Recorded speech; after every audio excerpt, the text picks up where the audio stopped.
ನಿಮ್ಮೆಲ್ಲರನ್ನ ವಂದಿಸ್ತೇನೆ. ಬನ್ನಿ ಎಫೆಸ ಪತ್ರಿಕೆಯನ್ನ ಕಲಿಯೋಣ. ಎಫೆಸ 5ನೇ ಅಧ್ಯಾಯ 8ನೇ ವಾಕ್ಯ ಹೇಳ್ತಿದೆ, ನೀವು ಇಂದಿನ ಕಾಲದಲ್ಲಿ ಕತ್ತಲೆಯಾಗಿದ್ದೀರಿ, ಆದರೆ ಈಗ ನೀವು ಕ್ರಿಸ್ತನಲ್ಲಿದ್ದು ಬೆಳಕಾಗಿದ್ದೀರಿ. ಬೆಳಕಿನವರಂತೆ ನಡೆದುಕೊಳ್ಳಿರಿ.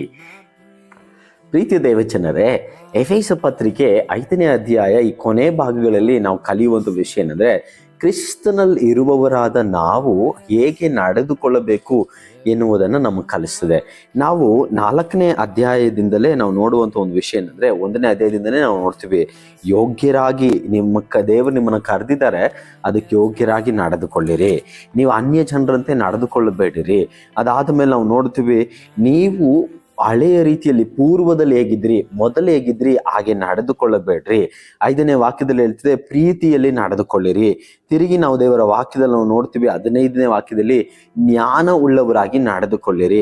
8ನೇ ವಾಕ್ಯದಲ್ಲಿ 5ನೇ ಅಧ್ಯಾಯ 8ನೇ ವಾಕ್ಯದಲ್ಲಿ ನಾವು ನೋಡ್ತೀವಿ, ಬೆಳಕಿನವರಂತೆ ನಡೆದುಕೊಳ್ಳಿರಿ. 21ನೇ ವಾಕ್ಯದಲ್ಲಿ 5ನೇ ಅಧ್ಯಾಯ 21ನೇ ವಾಕ್ಯದಲ್ಲಿ ನೋಡ್ತೀವಿ, ಒಬ್ಬರಿಗೊಬ್ಬರು ವಿನಯ ಉಳ್ಳವರಾಗಿ ನಡೆದುಕೊಳ್ಳಿರಿ. ಪ್ರೀತಿ ದೇವಜನರೇ, ನಮಗೆ ಇಲ್ಲಿ ದೇವರ ವಾಕ್ಯ ಏನ್ ಕಲಿಸ್ತಾ ಇದೆ ಗೊತ್ತಾ?